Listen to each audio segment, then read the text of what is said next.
जय भीम साथियों, मैं हरिकेश्वर राम सशक्त भारत से। साथियों, बिहार में गणना हो गया है, जातीय जनगणना, और जातीय गणना के बाद विभिन्न तरह की चर्चा है। कुछ उस जातीय गणना को ही नल एंड वाइड करने के चक्कर में कुछ लोग लगे हुए हैं और कुछ लोग बड़े बड़े सपना दिखा रहे हैं। इधर उस गणना के आधार पर राहुल गांधी जी का भी बयान आया। उन्होंने कहा कि भाई प्रतिनिधित्व तो हर एक जगह होना चाहिए, तो क्या पत्रकारिता में है? उन्होंने सवाल उठाया था कि जो कैबिनेट सेक्रेटरी मान ली है वहां पर मात्र 3 लोग थे ओबीसी के। उन्होंने सवाल तो वाजिब है। तो दरअसल गणना का मतलब यही था कि उसमें जो कमजोर वर्ग के लोग हैं, एससी, एसटी, ईबीसी, ओबीसी, इनका प्रतिनिधित्व क्या है? क्या इनका जनसंख्या के अनुपात में प्रतिनिधित्व अभी है या नहीं है? अगर नहीं है तो क्यों नहीं है? तो ऐसा नहीं है ना, तो थोड़ा बहुत का अंतर आया। 1931 की जनगणना के बाद भी 1952 में जो भी मान लीजिए कि हुआ, काका कलर आयोग का, सबका रिपोर्ट है, उसके हिसाब से 52% तक ओबीसी का रिजर्वेशन था, सबको मालूम था। तो क्या ओबीसी का आज रिप्रेजेंटेशन 52% है?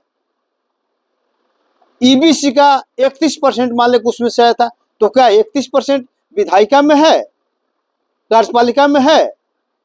नहीं है। फिर शेड्यूल कास्ट का मान लीजिए कि मामला है, तो क्या उनका जितना होना चाहिए उतना रिप्रेजेंटेशन है? क्या एससी, एसटी, ईबीसी के साथ होने वाला अन्याय खत्म हो गया, जबकि 30-33 वर्षों से सामाजिक न्याय की सरकार है? अब मान ली कह रही है कि अब हम करेंगे, पहले नहीं किया लेकिन अब हम जनगणना कर लिया तो अब हम सामाजिक न्याय को लागू करेंगे। पहले आपने क्यों नहीं किया? सवाल ये है, क्या आपकी पार्टी में ईबीसी को, एससी, एसटी को निर्णायक जगहों पर रखा गया है? निर्णायक प्रतिनिधित्व आपकी पार्टियों में है? नहीं है। कांग्रेस में, कांग्रेस जो बढ़ चढ़ कर बोल रही है, क्या उनकी पार्टी में ईबीसी का, एससी, एसटी का निर्णायक प्रतिनिधित्व है, सक्षम प्रतिनिधित्व है? तो अगर पार्टी में आपका नहीं तो सरकार में आप कैसे देंगे? जब पार्टी में आप नहीं दे सकते हैं तो सरकार में आप प्रतिनिधित्व कैसे देंगे? बीजेपी का तो बात ही छोड़ दीजिए। बीजेपी को तो मना ही जाता है कि वो सांप्रदायिक मानने की पार्टी है, सामाजिक न्याय की पार्टी नहीं है, धनाढ़ियों की पार्टी है, सामंतों की पार्टी है, मनुवादियों की पार्टी है, ब्राह्मणों की पार्टी है, उसको छोड़ दीजिए। लेकिन जो लोग सामाजिक न्याय के बारे में बढ़ चढ़ कर बोल रहे हैं, क्या वे सही जगह पर हैं या सिर्फ बोल रहे हैं?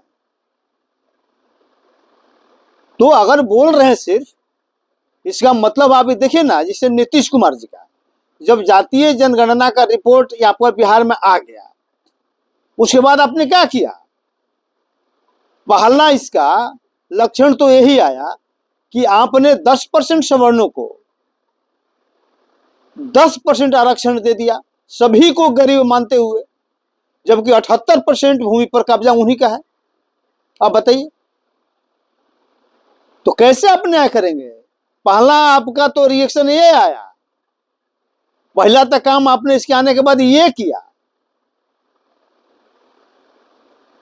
तो सिर्फ यही होगा कि जो गणना हुआ है इसका पॉलिटिकल इस्तेमाल होगा, और पॉलिटिकल इस्तेमाल मान लीजिए कि किया जाएगा, लोगों को वोट लेके सरकार बनाया जाएगा, और फिर वही बात होगी जो पहले से होती आ रही है। निर्णायक पदों पर किसी को जगह नहीं मिलेगा, निर्णय में किसी को शामिल नहीं किया जाएगा, निर्णय करेगा 1-2 आदमी और सिर्फ सब लोग थापा मारेगा, नॉमिनल प्रतिनिधित्व नाम के लिए दिया जाएगा जो हाथ उठौल रहेगा।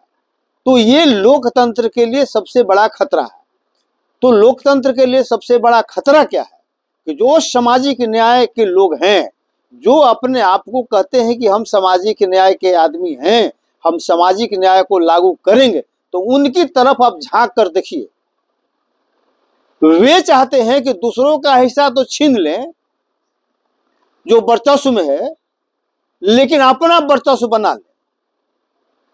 तो जो आदमी, जो व्यक्ति अपना वर्चस्व बनाने का फेर में लग गया, दूसरा का वर्चस्व तोड़कर, वो सामाजिक न्याय का आदमी नहीं हो सकता।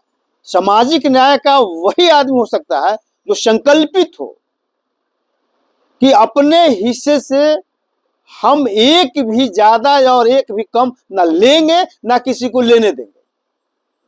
तो ऐसा मानने के विचार वाला आदमी, विचारवान आदमी, वही सोशल जस्टिस का आदमी हो सकता है। इसलिए साथियों, इसमें कोई संशय नहीं होना चाहिए कि अगर आपको सामाजिक न्याय स्थापित करना है तो संविधान के अनुरूप स्थापित करना है, और यह सुनिश्चित करना है कि किसी भी वर्ग को उनके संख्या से ज्यादा एक भी सीट नहीं मिले, चाहे शेड्यूल कास्ट हो, चाहे ओबीसी हो, चाहे जनरल कास्ट हो। जिसका जितना संख्या रहेगा उतना ही मिलेगा, उनको सीमित किया जाएगा। तो जब वो सीमित हो जाएंगे तो स्वाभाविक है कि नीचे सबको मान ले के मिल जाएगा। तो सामाजिक न्याय का मतलब है कि अपने हिस्से से अधिक नहीं लेने का लिए संकल्पित होना। तो जो आदमी संकल्पित होगा वही सामाजिक न्याय का आदमी माना जाएगा। जो आदमी अपना हिस्सा बढ़ाने के लिए लड़ेगा कि किसी तरह से मेरा हिस्सा बढ़ना चाहिए, हमारा जितना हिस्सेदारी है उससे बढ़ चढ़ के मिलना चाहिए, वो आदमी सामाजिक न्याय का आदमी नहीं हो सकता। वो चाहे बैकवर्ड हो, चाहे फॉरवर्ड हो, चाहे शेड्यूल कास्ट हो, चाहे कोई हो। तो ये लड़ाई, नई लड़ाई जो है सामाजिक न्याय का, नई लड़ाई को, नया संघर्ष को, नई परिभाषा को गढ़ने की जरूरत है कि सामाजिक न्याय ऐसा नहीं कि किसी का मजबूत का हिस्सा काट लीजिए, छीन लीजिए, अपने ले लीजिए, दूसरे को नहीं दीजिए। तो इस परिभाषा को बदलना होगा, संविधान के अनुरूप सामाजिक न्याय को स्थापित करना होगा। और ये तभी स्थापित होगा जब सभी लोग संकल्पित होंगे कि हम अपने हिस्से से एक भी अधिक सीट नहीं लेंगे, चाहे कार्यपालिका हो, चाहे न्यायपालिका हो, या विधायिका हो। अगर वैसा नहीं करने वाले लोग, सभी लोग सामाजिक न्याय के विरोधी माने जाएंगे और समाज के दुश्मन माने जाएंगे। और जो सामाजिक न्याय का दुश्मन होगा वो देश का दुश्मन होगा। उन पर देशद्रोह का मुकदमा मान लेके चलाने का उपाय होना चाहिए।